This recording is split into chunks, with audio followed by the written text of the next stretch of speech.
ഇന്ന് മറ്റൊരു വീഡിയോയുമായി എത്തിയിരിക്കുന്നു. ഇന്ന് പറയാൻ വേണ്ടി പോകുന്നത്, ഒരു കസ്റ്റമർ പറഞ്ഞു ഈ കമ്പ്യൂട്ടർ ഓണാക്കുന്ന സമയത്ത് വീട്ടിലത്തെ കറണ്ട് മൊത്തം പോകുന്നു എന്ന് പറഞ്ഞു.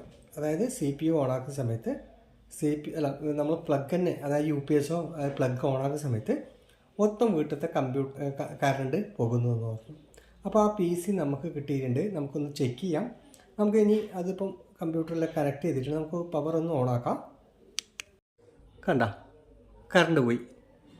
ഇത് ഓണാക്കുമ്പോൾ തന്നെ, സ്വിച്ച് ഓണാക്കുമ്പോൾ തന്നെ വീട്ടിലത്തെ കറണ്ട് പോയി. ഇപ്പോൾ നമുക്ക് ഇവിടെ കണ്ട, ഞാനിപ്പോൾ നേരത്തെ ഇവിടെ ട്യൂബ് ഓണാക്കിയിട്ടുണ്ടായിരുന്നു, അതിപ്പോൾ ഓഫായി.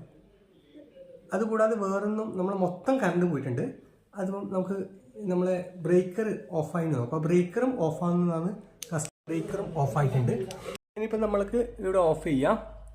ഓഫ് ചെയ്തതിന് ശേഷം നമുക്ക് ആ ബ്രേക്കർ ഓൺ ചെയ്തതിന് ശേഷം നമുക്ക് ഓണാക്കിയ ശേഷം, ബ്രേക്കർ ഓണാക്കിയ ശേഷം നമ്മുടെ ഇവിടെ പ്ലഗ്, നമ്മൾ നേരത്തെ ഓൺ ചെയ്ത പ്ലഗ് ഓഫ് ചെയ്യാം.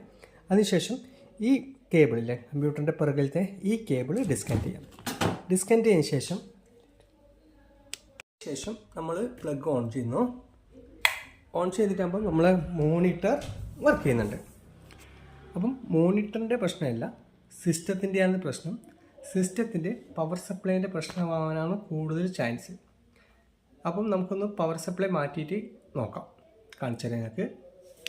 അപ്പോൾ പവർ സപ്ലൈ മാറ്റിയിട്ടുണ്ട്. ഇപ്പം പവർ സപ്ലൈ മാറ്റി, ഇപ്പോൾ കണക്ഷൻ കൊടുത്തിട്ടുണ്ട്, പവർ സപ്ലൈ മാറ്റിയിട്ടുണ്ട്.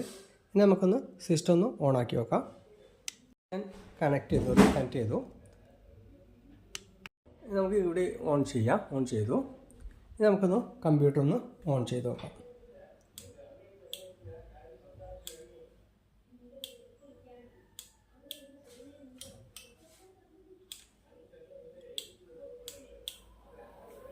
കമ്പ്യൂട്ടർ ഇപ്പോൾ ഓൺ ആയിട്ടുണ്ട്. കമ്പ്യൂട്ടർ ഓൺ ആയിട്ടുണ്ട്. അപ്പോൾ നമ്മൾ ഈ പവർ സപ്ലൈൻ്റെ പ്രശ്നം കൊണ്ടാണ് നമുക്ക് കറണ്ട്, വീട്ടിലത്തെ മൊത്തം കറണ്ട് പോയിക്കൊണ്ടുണ്ടായത്. അത് ഷോർട്ടായത് കാരണമാണ് കറണ്ട് പോയത്. അപ്പോൾ നമ്മൾ ഇപ്പം ഹാർഡ് ഡിസ്കിൻ്റെ കേബിളൊന്നും കൊടുത്തില്ല, അതുകൊണ്ടാണ് ഇങ്ങനെ കാണിക്കുന്നത്. അപ്പോൾ നിങ്ങൾക്ക് ആർക്കെങ്കിലും ഇങ്ങനെ ഒരു പ്രശ്നം ഉണ്ടെങ്കിൽ അത് പിന്നെ ഫസ്റ്റ് നിങ്ങൾ നോക്കേണ്ടതിൽ വീട്ടിലത്തെ കറണ്ട് മറ്റേ ബ്രേക്കറിൽ ഓഫാകുന്നുണ്ടെങ്കിൽ നമ്മൾ ഈ സിസ്റ്റത്തിൻ്റെ കേബിൾ ഡിസ്കണക്ട് ചെയ്തിട്ട് ഒന്ന് ബ്രേക്കർ ഓണാക്കിയിട്ട് ഒന്നും കൂടി നോക്കാം. അപ്പോൾ കൺഫേമായി നമ്മളെ CPU-ൻ്റെ കംപ്ലയിൻറ്റ് തന്നെയാണ്. CPU-ൻ്റെ കംപ്ലയിൻറ്റ് 100%, ഏകദേശം 90% ഈ പവർ സപ്ലൈൻ്റെ കംപ്ലയിൻറ്റ് കൊണ്ട് വരുന്നതാണ്. ഇപ്പോൾ നമ്മൾ ഇങ്ങനെ ചില സ്ഥലത്ത് ഫസ്റ്റ് ടൈം ഓണാക്കുന്ന സമയത്ത് തന്നെ ഒരു പൊട്ടലുണ്ടാവും, ഒട്ടപ്പാന്ന് പറഞ്ഞ സൗണ്ട് കേൾക്കും. പക്ഷെ നമ്മൾ ഇത് കേട്ടിനോ അറിയില്ല, കസ്റ്റമർ അത് പറഞ്ഞില്ല. പിന്നെ നിങ്ങൾ ശ്രദ്ധിക്കേണ്ടതിൽ ഇതിൻ്റെ ഉള്ളിൽ എലികൾ, മറ്റേ പല്ലികളോ കൂറ ഇതൊക്കെ കയറിയിട്ടാണ് ഇങ്ങനൊരു ഷോർട്ടാകുന്നത്. അതുകൂടാതെ ഇതിൻ്റെ കമ്പോണൻസ് പോയിട്ടുണ്ടെങ്കിലും ഷോർട്ടാവും. പക്ഷേ കൂടുതലായിട്ട് വരുന്നത് ഇങ്ങനത്തെ ഈ പല്ലികളോ കൂറുകളോ അങ്ങനെയെല്ലാം കയറിയിട്ടാണ് കൂടുതൽ പ്രശ്നം വരുന്നത്.